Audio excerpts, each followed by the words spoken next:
Okay, we will now advance 3 weeks to the fourth and final meeting of the Pandemic Emergency Board on December 18th, 2019. Okay, thank you for reconvening, and let's get an update from Dr. Rivers. In the last 3 weeks, case numbers have continued to grow exponentially. We now have an estimated 4.2 million cases and 240,000 deaths. Almost every country is now reporting cases, and those who aren't may simply not have the resources to conduct surveillance.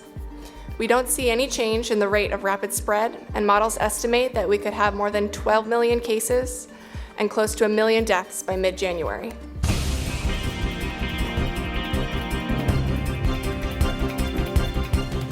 Alarming news emerging from social media companies today about the CAPS pandemic.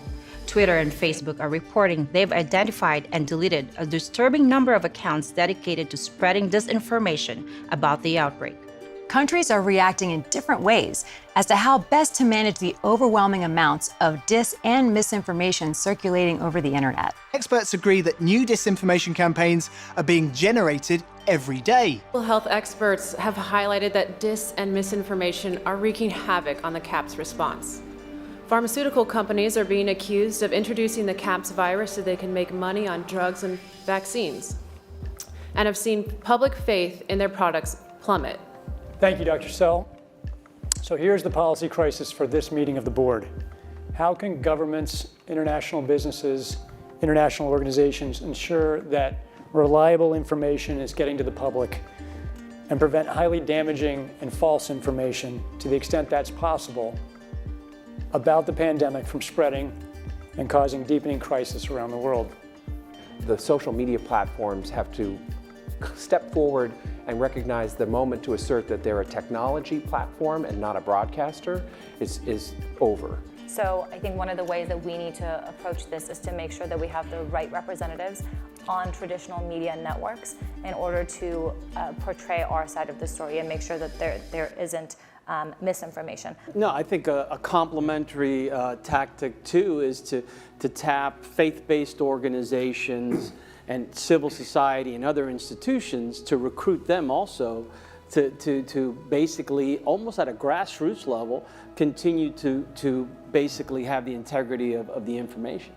It's very important not to deny, but to speak to them very clearly in the context of a daily briefing from, in this case, I can't imagine any other institution than WHO being the focal point. Saying that I think one of the things we want to do is work with telecommunication companies to actually ensure that everybody has access to the kind of communications that we're interested in providing. I believe in the idea that we shouldn't be trying to control communication, but rather flood the zone in a sense with a trusted source that then is influential community leaders as well as health workers, as Brad noted, and others on these issues in order to try to amplify the message that's coming through. There needs to be a centralized response around the communications approach that then is cascaded to informed advocates, represented in the NGO communities, the medical professionals, et cetera. You mean centralized internationally? Centralized on an international basis, because I think there needs to be a central repository of data, facts, and key messages.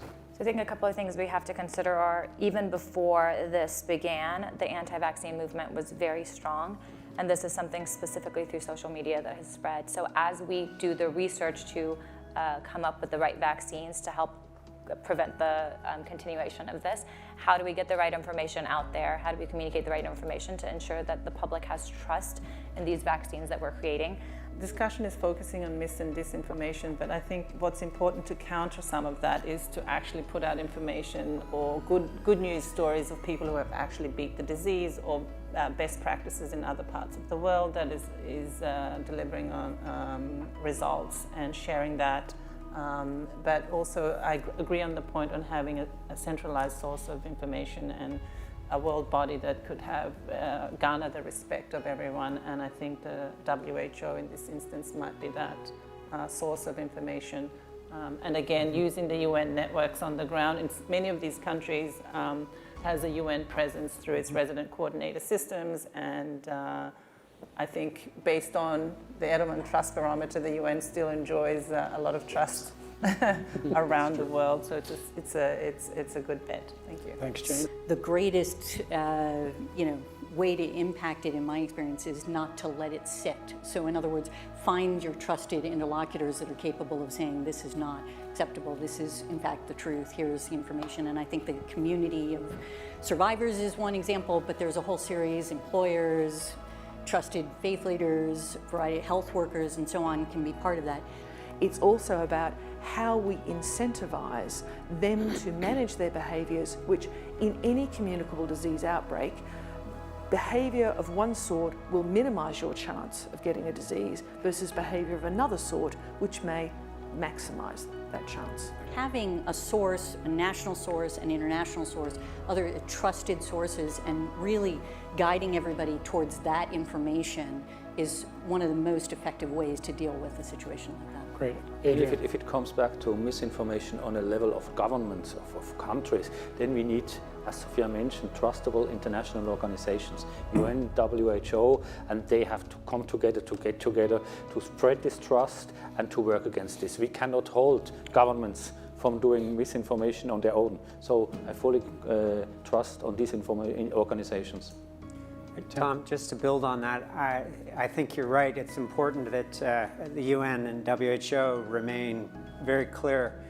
But when they challenge governments directly, they often get into this issue of sovereignty. And so I think it's really important not to have that as the only response. I think it's really critical to think about soft power influence, which is other influentials who can call up the head of state. Or powerful constituencies within those countries. We've seen this in the context of mobilizing religious leaders in the context of polio, or specific business leaders, where you can soften perhaps a very hard line from government through more stealth entry points rather than trying to punish them through the international health regulations or something like that. Great. More stealth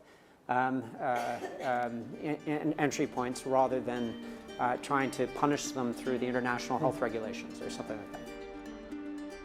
To leave that conversation there, thank you all for another very highly valuable discussion. We'll take what you've advised, bring it to the attention of leaders, and we deeply appreciate all you have done here in these meetings.